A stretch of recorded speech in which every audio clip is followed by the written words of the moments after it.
Happy Technique Tuesday. My name is Robin Black. I analyze and commentate martial arts. You're watching this on McDojoLife's YouTube channel or IGTV. Make sure you share it. McDojoLife is a good guy doing good work. When Rob from McDojoLife asked me to do some techniques, I kind of was hesitant at first. I'm not a coach. I did fight professionally. I had 9 pro fights, but they were at a very low level. So teaching is not really my thing. As an analyst, learning is my thing. Being curious, digging into the details and peeling back the layers. That's what I'm into, and then sharing what I find. I wanted to share with you what I do with my coach, one of my coaches, Coach Evan Boris, at Striking Concepts, everywhere. He's at Striking Concepts wherever you look.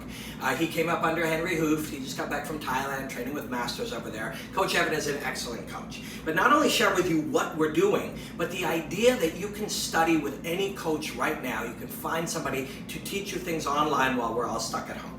All right? So thanks, Rob, and thank you guys for watching, and enjoy the hostilities, my friends. I've already introduced you. So you're in Toronto. I'm in Stratford.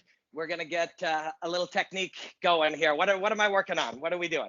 Well, we're dodging droplets today, but on top of that, we're figuring out 3 different ways, 2 bread and butter ways and 1 kind of funky way if we get through it, if we get there, of how to exit off the right hand. So 1, we're going to keep you at long distance if you've got a height advantage, or just a guy like you's got a great straight right hand. Maybe we'll keep you there. I got a good straight right hand, but I do not have a height advantage. That's true. The second one will get you into hook distance, kind of that middle range. Yeah. And the last one will be a double shift, kind of quickly switching the feet in order for you to get to your opponent's hip. All right? Okay. So, first things first, let's go over the right hand. So what I want you to think about is almost hitting your opponent with your lat. So we're going to turn and we're going to finish that right hand. Yeah. We're going to finish that right hand by connecting our chin to our shoulder. There we go. Right? And remember, it's not just as fast as we get to the target, but also as fast as we can get safely back to a position to re-engage or to follow up with another strike, right? Okay, so our chin is down. We're going to curl a little bit just at the chest. Okay, so if you look at me for a second, right now, you're up here through the T-spine. I just need a little curl, right? Okay. Yeah, just to compact your shoulders a little bit. Yeah. Just get that chin down a little bit. All right, so let's throw it again. Let's throw it a couple times. The 1, 2. Good. Now, if you had more room, if you were in the gym, right, we'd get you doing it. We'd get you doing it moving, so we can get some body weight into the situation. But right now, what I want you to focus on is just your balance. Okay, I want your right side to drive the weight onto the left side, and the left side is going to get you out of range. Yeah? Okay. Feel the weight over your left knee? Yeah. Good. Now I want you to look at your right heel. Is your right heel pointing kind of back at, let's say, like a 70-degree angle kind of thing? Yeah. Yes, yeah. Sir. So if you imagined you had an opponent in front of you, that heel should be pointing outside their shoulder. Outside their left shoulder, right? So we're going to take a big step with our right after we're done that right hand, and a small step with our left. Big, small. And you should be in position to come back firing. Am I right? Yes, sir. Good. So let's do that a couple times. We're going to go 1, 2. You're going to step out big, small, and then come right back in. Good. Again. Good. All right. So that exit will keep you safe from the left hook. Now, that doesn't mean that we drop our hands or stick our chin up in the air, but it should keep you safe from a stepping left hook. The guy jumps. So I've thrown, my heel has pointed the direction out. His left hook, if it comes, is gone. I'm back in throwing again. Exactly. You're back in position on the balls of your feet, so after that guy misses or stumbles, you can re-engage. All right? So that's our first one. That's what we call like safety distance. Just off the right hand. If I want to make sure, I just take that step back and to the right. Okay.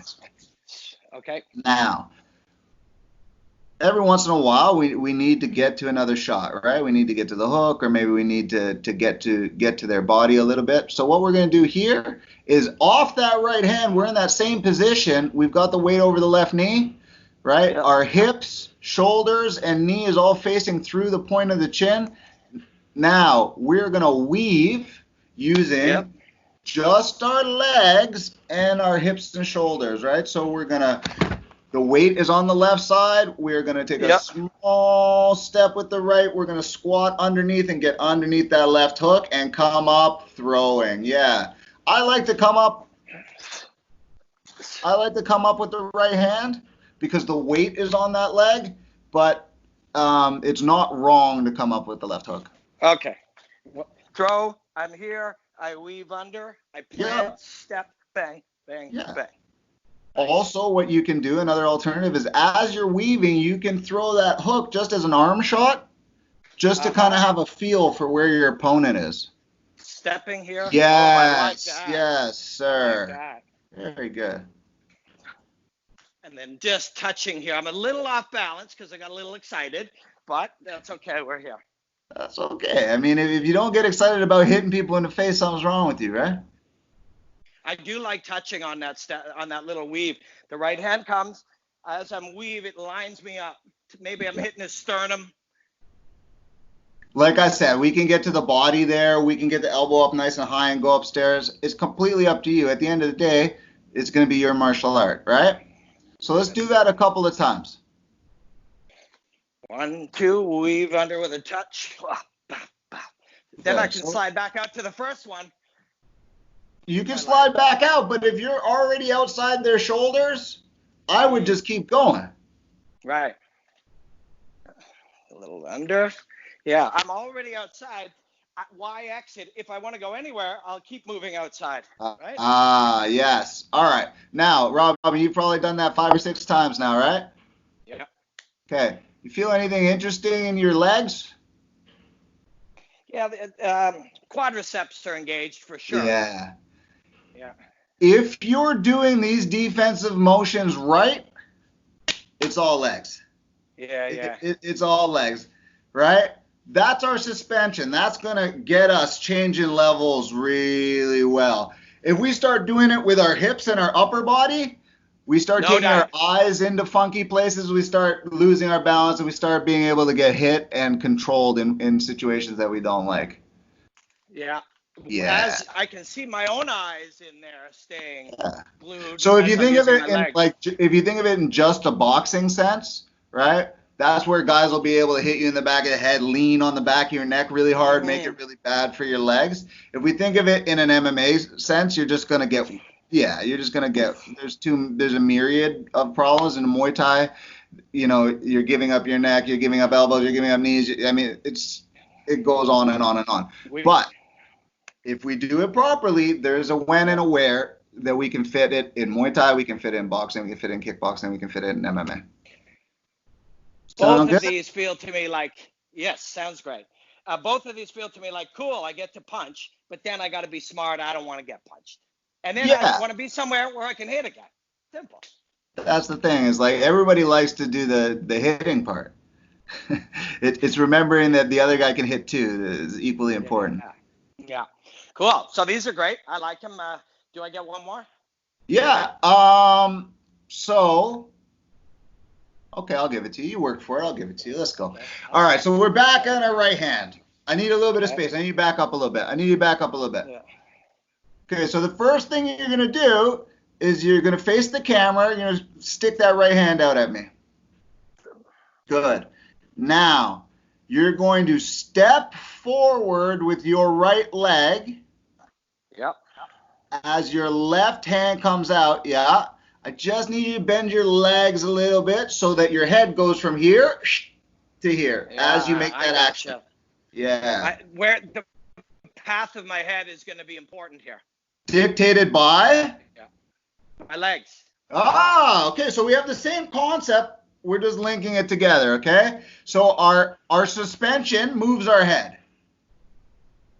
Yeah. There you go. Where's our right hand? Let's get a little higher. Thank you. Yeah. All right. Now, From there, we're going to shift again. So you're going to step to your hand with your left foot, and you're going to throw the right overhand. Go ahead. Yeah. So. Boom. Yeah. And we're just going to finish with the left hook. Boom.